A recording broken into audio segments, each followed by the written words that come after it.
जेव्हा आपण आपल्याबरोबर जे नाही आहेत, जे आपल्याला सोडून गेले आहेत, फॅमिली मेंबर्स, त्यांचे आपण जेव्हा आपल्या घरात फोटो ठेवतो, त्यांना दिवाबत्ती करतो, त्यामुळे त्यांना मुक्ती मिळत नाही. आपण जेव्हा त्यांची आठवण काढतो, त्यांना ते आवाहन असतं.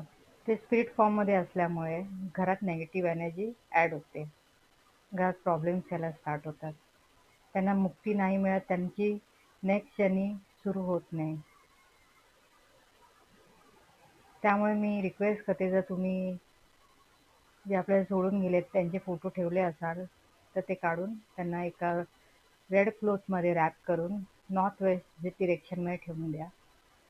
पितृपक्षात ते फोटो तुम्ही काढून त्यांची पूजा करू शकता, त्यांचं श्राद्ध करू शकता, पण रेग्युलरली त्यांना पूजायचं नाही आहे. त्यांची जास्त आठवण काढायची नाही, त्यांना त्यांच्या नेक्स्ट जर्नीमध्ये अडथळा आणायचा नाही आहे. आय होप तुम्हाला मी दिलेली इन्फॉर्मेशन हेल्पफुल वाटली असेल.